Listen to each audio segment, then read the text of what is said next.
Welcome everyone to this new interesting instance in which we will talk about the power of this idea of everyday symbolism. Maybe you are watching this live or maybe you will watch the recording. So it's very important at the beginning of this to use, as I said and in the description of this lecture, use a glass of water. So please take a glass of water right now if you had it at your side. That's very important. If not, you can just go and take a glass of water. And meanwhile, I will give you a small history of about this concept that I am working and sharing in this video lecture. The idea of symbolism obviously is highly relevant, not just in mystery performance, but in life. And if we observe the importance of symbolism, we realize that symbolism is the way in which we can truly understand reality, the world. And if we go deeper into symbolism, we realize that the power structures are based in a very important manner on symbolism. Sometimes we are just walking on the street and we see some strange designs and symbols that maybe we don't understand, but symbols are everywhere. And sometimes when we talk about symbolism, we assume that this is just like something ancient or not relevant right now. And this is funny because in a way, this is a message and a deception from the modern society. We think that we are rational beings and that we are not like other people in the past, right? That use symbolism and alchemy and all these strange practices, right? But if we are truly connected into this realm, we can realize that this work on symbols is even, in a way, even more powerful than language, that verbal language. And let's give an example. If we observe the hieroglyphics in Egypt, right? Sometimes we think that this is kind of an old way of writing, right? But if you ask to any anthropologist or archaeologist or someone that knows about this, you will understand that hieroglyphics and symbols are even more advanced than verbal language because they compress more meaning in a small space than words. And that's the power of symbols. So it's not that this is just an ancient observation, an idea, but it's truly something that we need to reobserve. And if you don't have this notion, please do it. And now, if you have your glass of water, I will ask you a very simple exercise.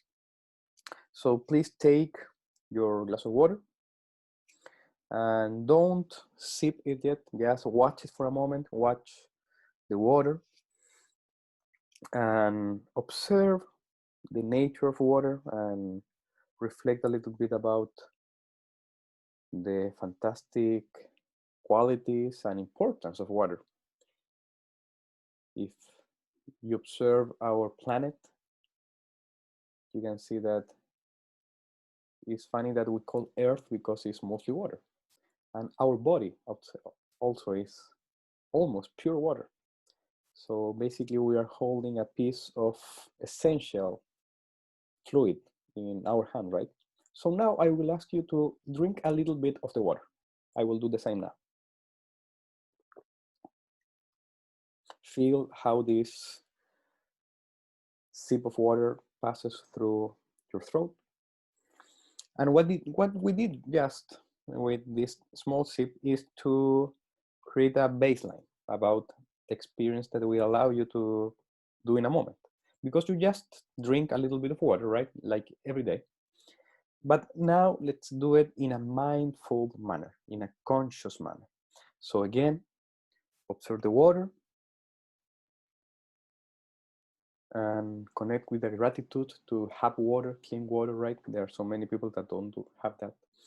And in a moment, please drink the water, but as you do it in a conscious manner, in an aware manner, in a mindful manner, okay? So drink it a little more, but do it in this different manner.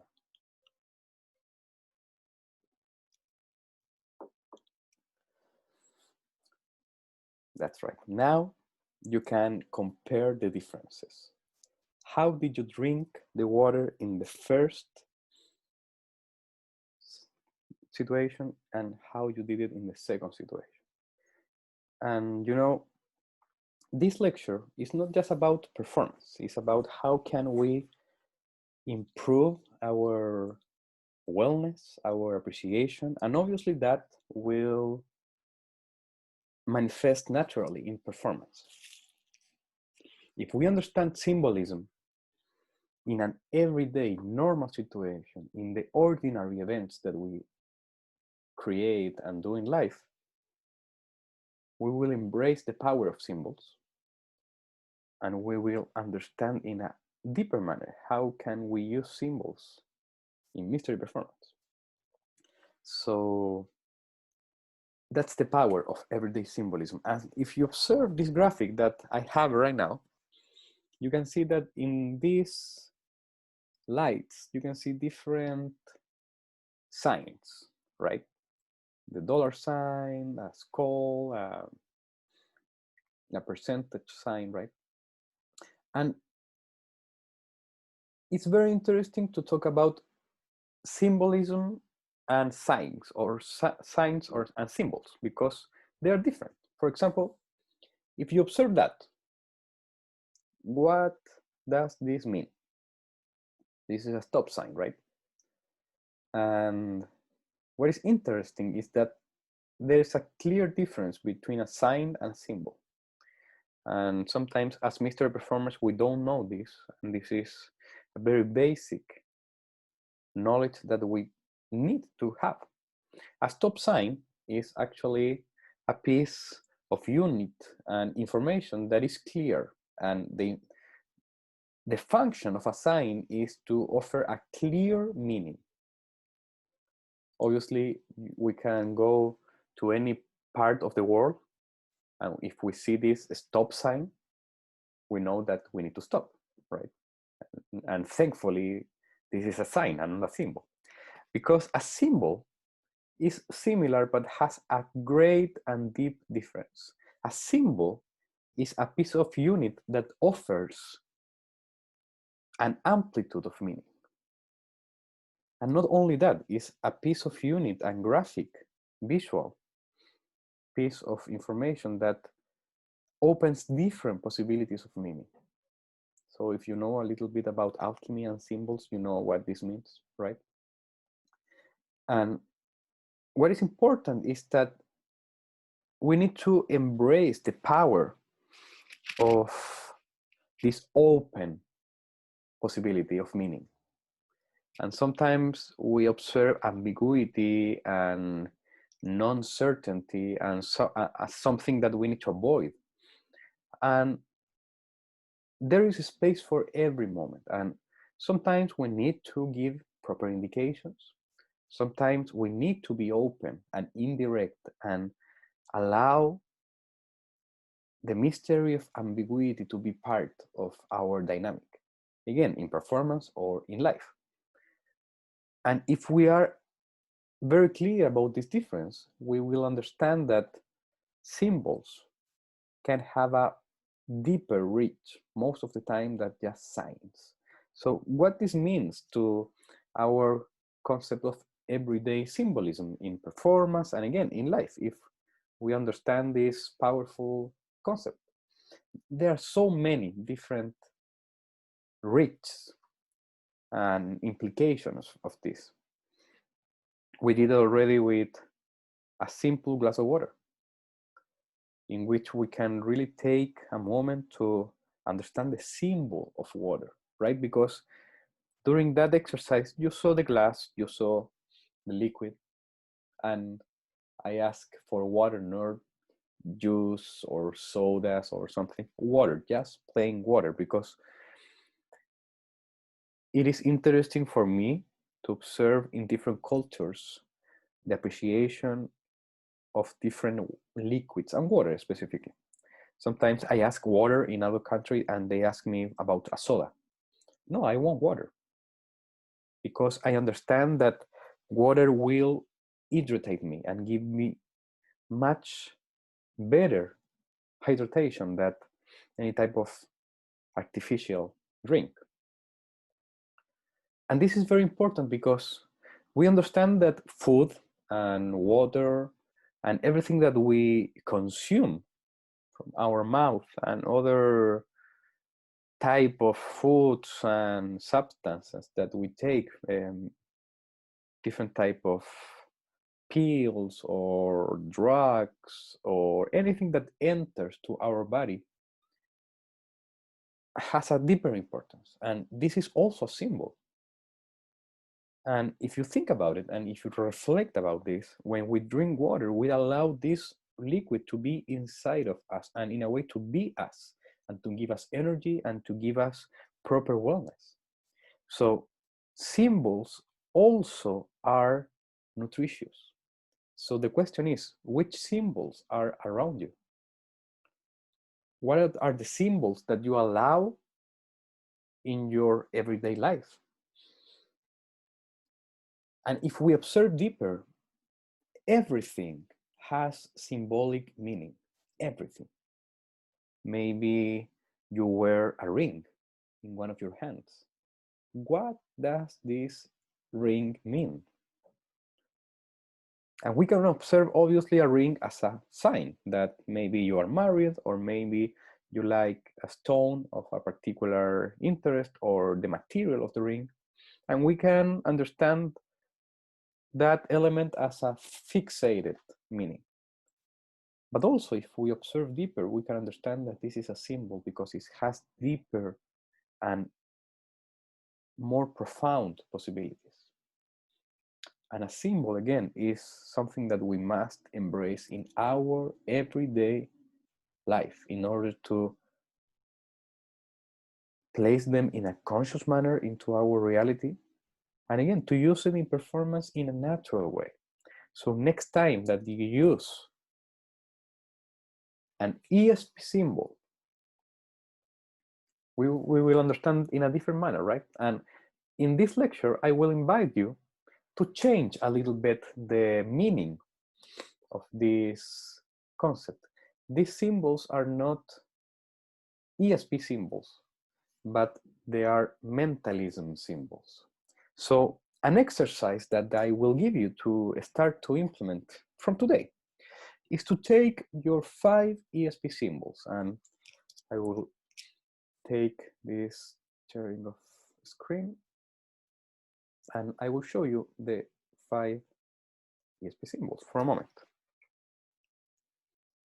The circle, the cross, the wavy lines, the square, and the star. The classic 5 ESP symbols, right? And what is interesting about this is that we can observe a symbol during the day that we are living and recognize it. So let's say that you will start today this exercise of everyday symbolism using the ESP symbols or the mentalism symbols. And today you will take the circle, and the circle will be around you everywhere. And obviously every symbol from this 5 will be in here everywhere, but focus of one symbol each day.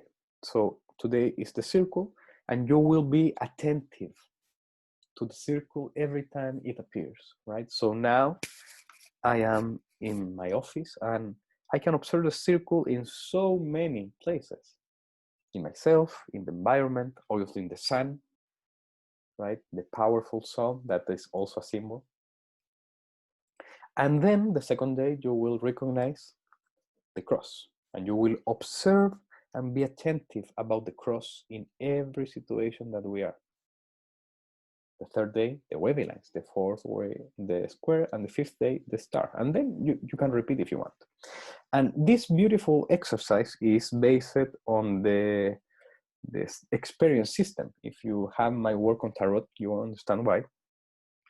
But the purpose of this exercise is to create awareness, to create perception. Why? And that's why I allow you and I invite you to change the meaning of the ESP symbols. Because if we observe the concept of ESP, ESP means extrasensory perception, right? So in a way, the invitation of Dr. Ryan, which again, I love his work, but let's observe it in a critical manner for a moment. The invitation of his work with this concept is to understand that in order to create quote unquote psychic phenomena or extrasensory or ESP phenomena, we need to do and we need to use an extrasensory perception. So it's not based in our five senses, but we stimulate another sense. And although this is right, and we can understand it in that manner, with this exercise about working with the mentalism symbols, you will open the understanding that using our natural five senses, we can be sensible to deeper observations. So maybe you don't need a sixth sense. Use the five senses that you have and use them in a more sensible manner. And in a literal manner, you will expand your consciousness, because perception allows you to be conscious about your reality, about your environment. And if you observe deeper, you will have a better and deeper reality and consciousness. And if you have any friend, for example, that has blindness or is deaf, or maybe someone that you know, there is this classic idea that, for example, blind people are more sensible with their smell, with the touch, and with hearing, right? And studies shows that this is kind of true, but it's not the right way to understand it. What happens is that because you don't have your sight, you focus more into the other senses,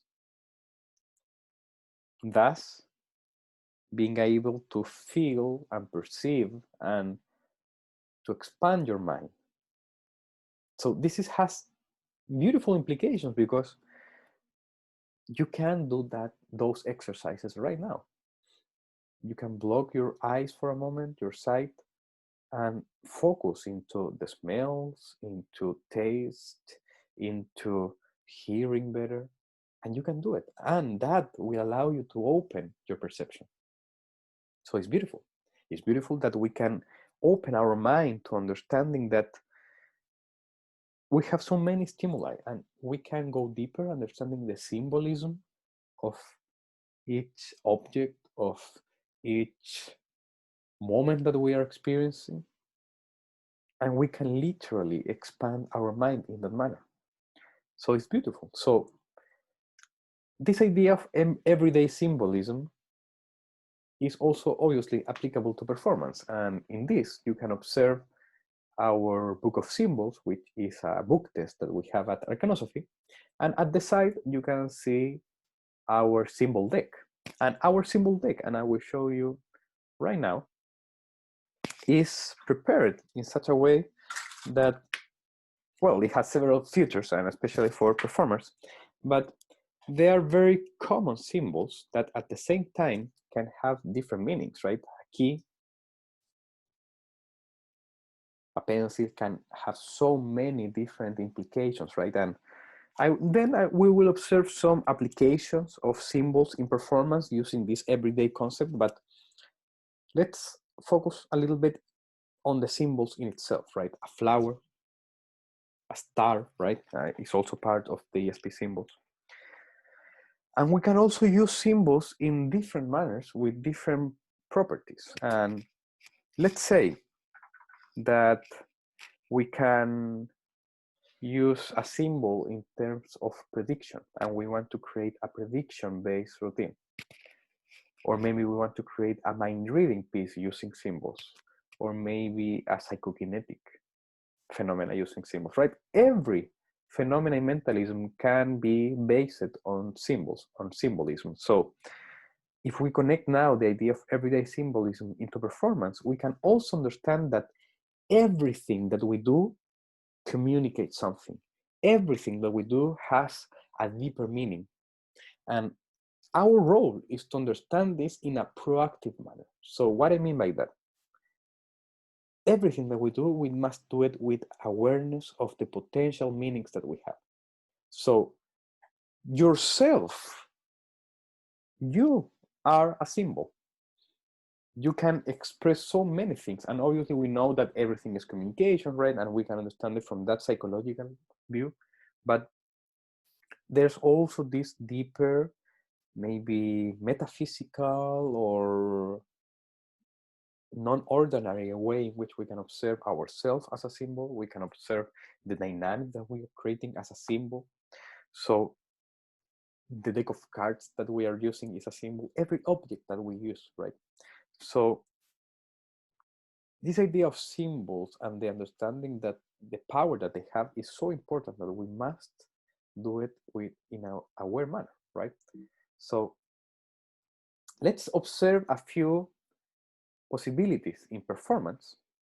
How can we apply this concept of everyday symbols in performance? So because of the nature of this, I will not use a participant during this, because we are also doing this in a live situation, but I will explain you the outer reality of this experience and then the inner reality.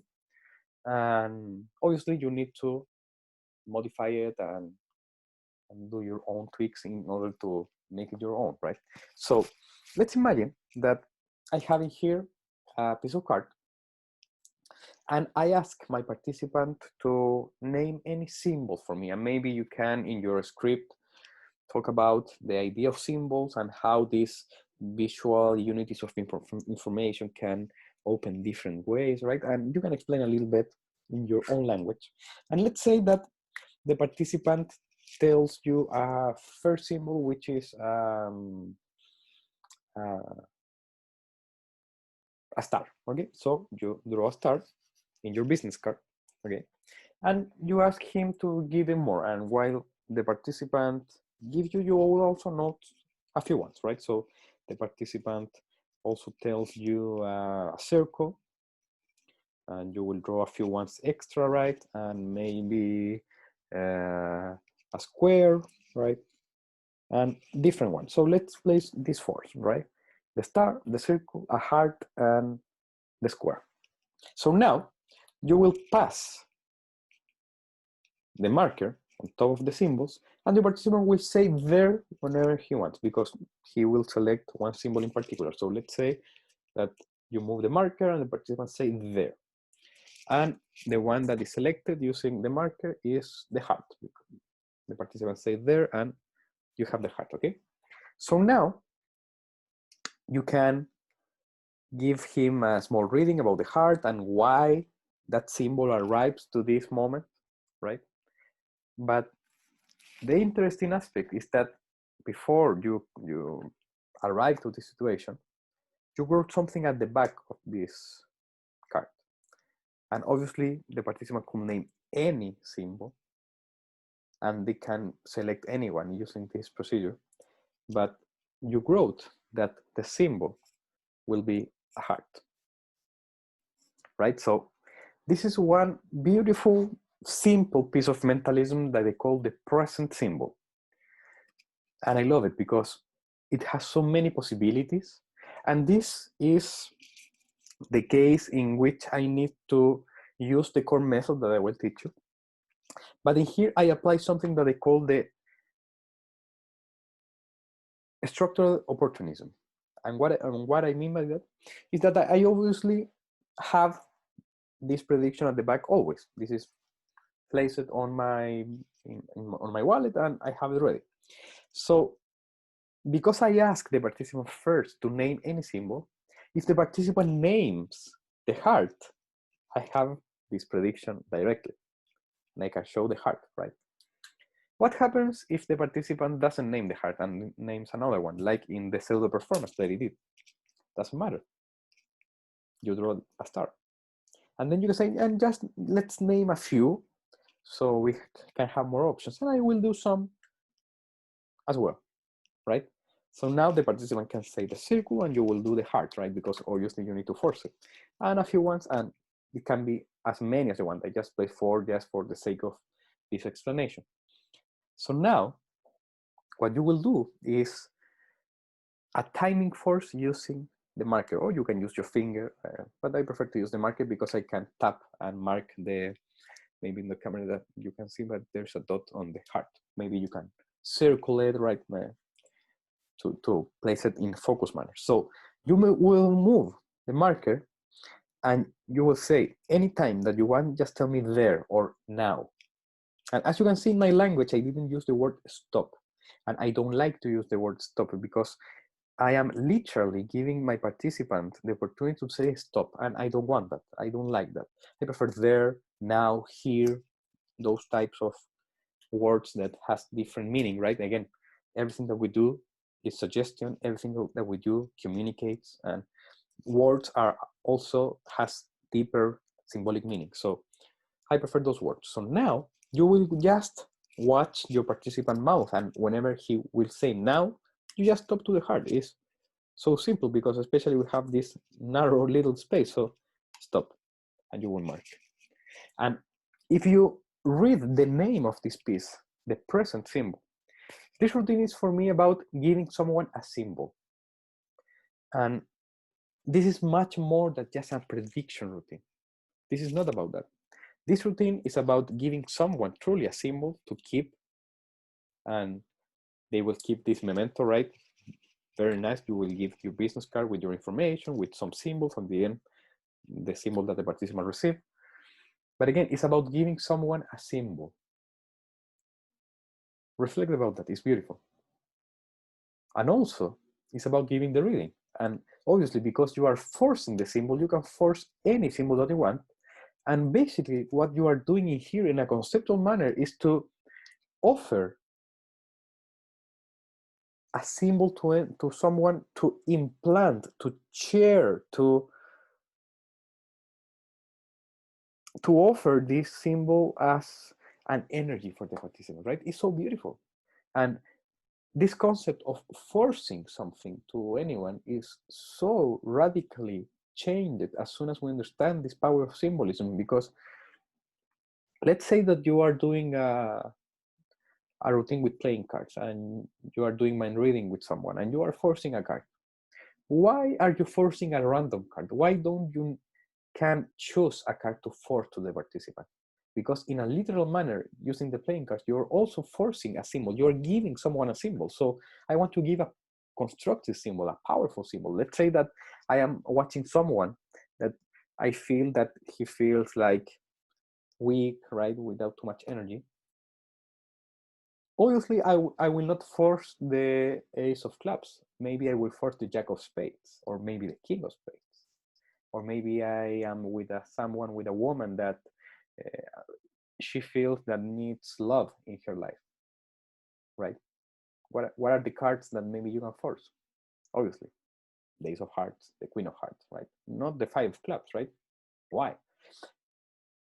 Choose your forces carefully. And this piece about the present symbol is about that. It's about giving someone in an aware manner a symbol that they can keep. And people will keep this because it is not only mysterious and strange, but it is also interesting and fascinating and enchanting, really, right?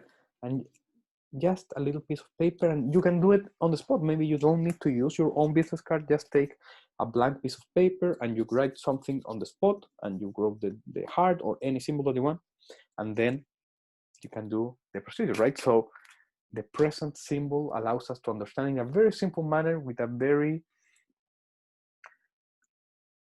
very credible mystery that you can share with someone this powerful notion of symbols, right? So let's observe another idea that comes from this, right? So in this manner, we can use a symbol deck. And now you don't need our symbol deck from Arcanosophy, but this one is the one that I use, and you can make your own if you want with business cards.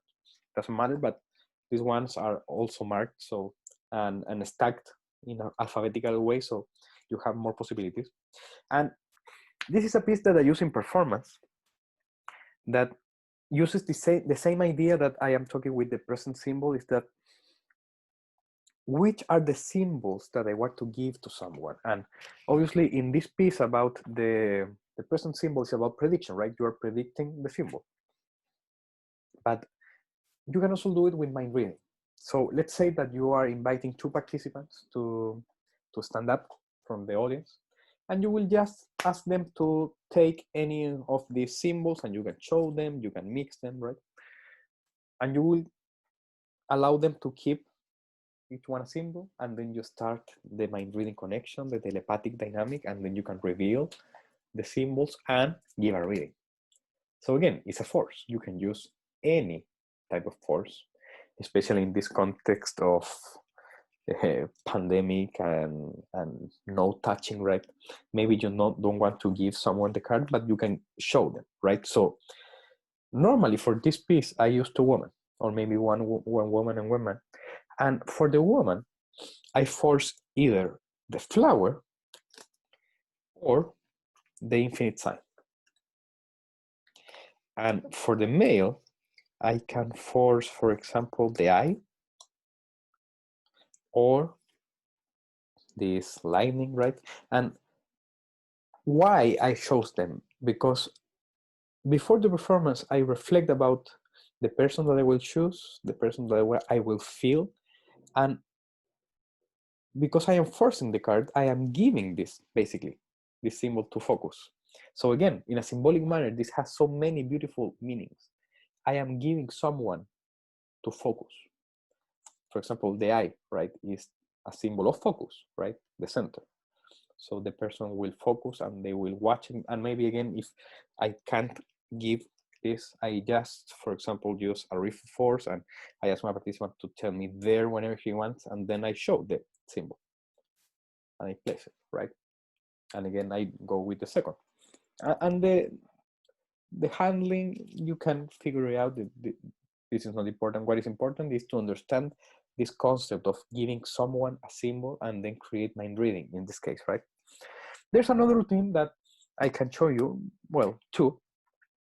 The first one, let's use the ESP symbols, right? This is a beautiful piece that is very congruent with what we're talking about. And this is more aimed to casual performance. So let's say that you keep these 5 ESP symbols in your wallet, as I do. And whenever you want to perform this routine that I call the everyday ESP, you can do it. So let's say that the participant shuffle the cards in his own hands, so nobody can know the order of nothing.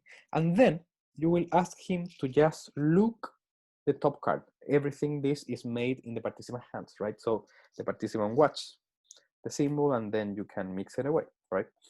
So now what you will do is say, right, you are focusing in one of these symbols and you shuffle the deck, right? And it's very important. But if we realize in this moment, we are surrounded of symbols. And in this moment, I feel a special attraction to some objects. Because maybe your decision was not random, but maybe it was synchronized as maybe everything that we do. So I just pass my hand around the environment and I start to feel the attraction of a small, in this case, a small frame with some lines, right? Curvy lines. And I say, you know, I am feeling attraction from this. And yeah, maybe about this as well. Movement, fluidity, and yeah, you choose the wavelengths, right? Right. So in this piece, we are using in a way the everyday symbolism idea of observing the ESP symbols around us, but as a revelation of an ESP symbol, right?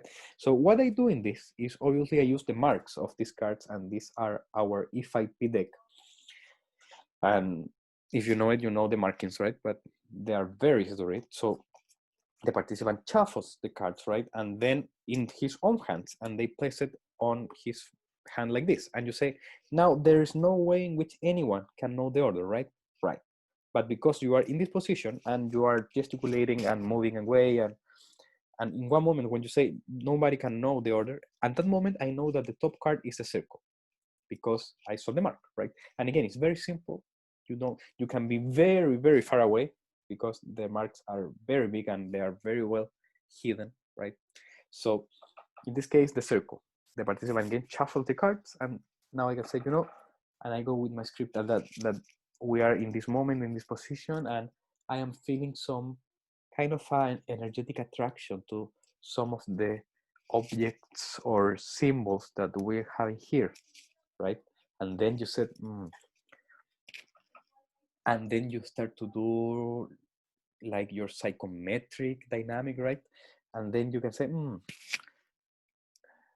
this glass of water, this yin yang is curvy, but it's not the wavy line, it's the circle, right?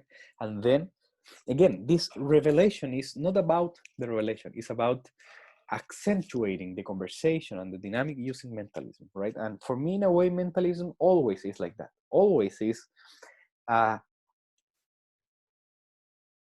process that is not the goal, but the way, the mean to something bigger and something more deeper than just doing a mentalism trick, right? I don't care about doing tricks.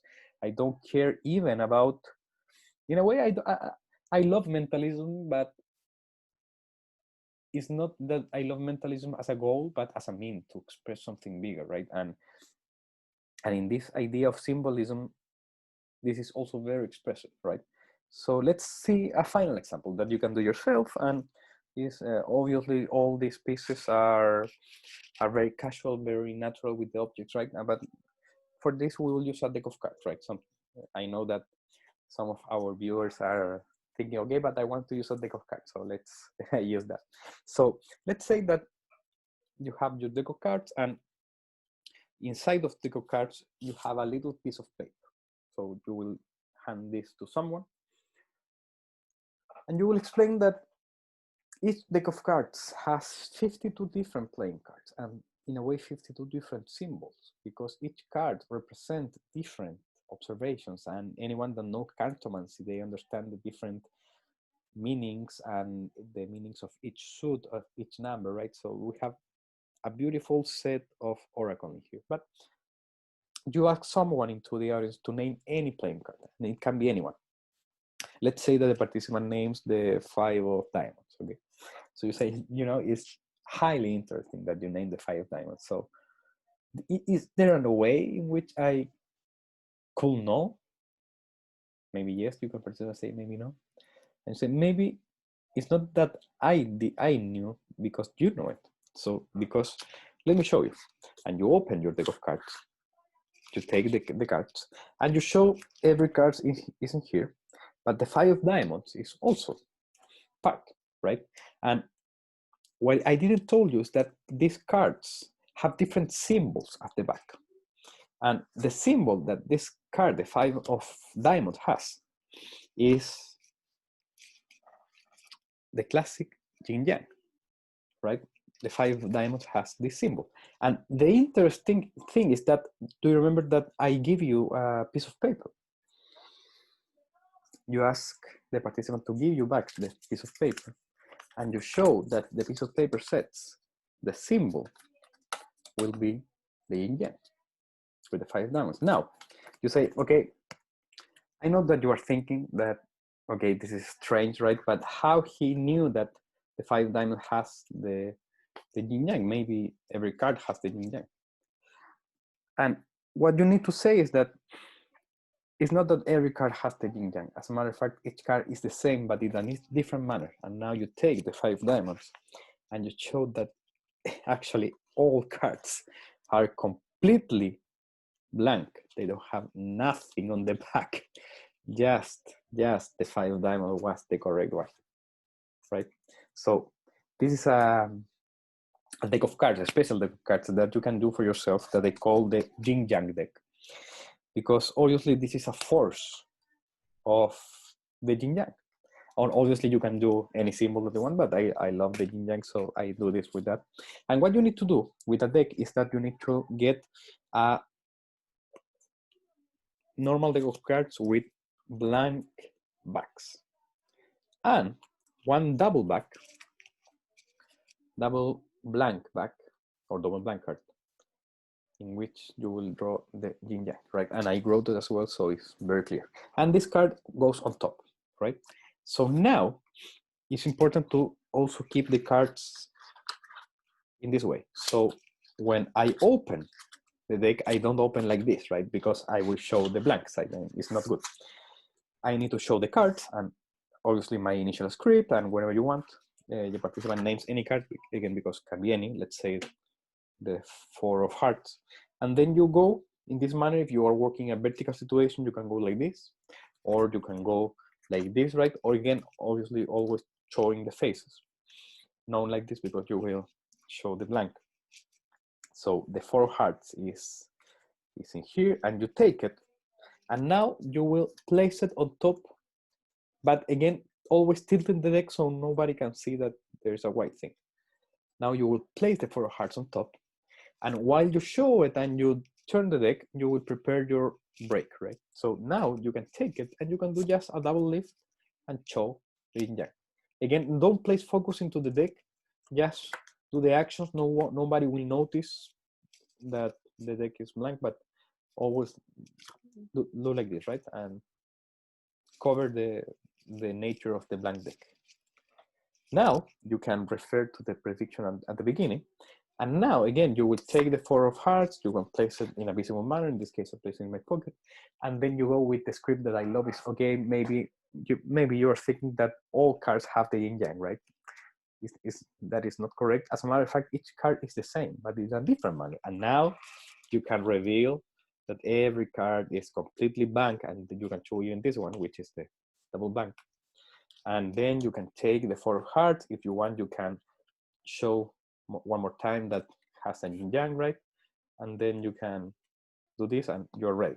You can use it in the next performance if you are using in a walk around, right? And then you can place the box like this and you can place the prediction and you are reset if you want to, right? So there's another piece that you can use using symbols in an interesting manner, effective manner, and far more aware that most routines that quote unquote using symbols, because I have seen some performers that use them.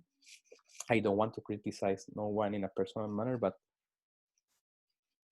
it is very important to communicate in a subtle manner that you know what you are talking about, right? So the power of symbols are so deep and beautiful that we need to appreciate them. And I hope that this lecture about everyday symbolism not only can give you new understandings and meanings and deeper appreciations of everyday symbolism as the understanding that everything has symbolic meanings and nature, but also performance, that you can use symbols in a more aware manner to understand the power of forcing a symbol, the power of giving a reading based in the understanding of a symbol. So I hope that you find value in this conversation. I am very glad to have these opportunities. And if you have any question, just let me know. And let's be in touch with Mental Center because we are constantly moving the conversations into new, genuine, and deeper ways to just releasing trick after trick, right? And that's the idea. That's our vision for us at Mental Center, to be the place in which mentalism can be understood as a deeper mystery performance art form, and finally to offer light, love, and unity to the world. That is so needed, and we as performers can do that, even with the most casual and simple piece as the one that I share with you with the present symbol, something so simple like that can be so transformative to any person. Just allow that natural power of symbols be at that position. So have a beautiful day and stay in touch.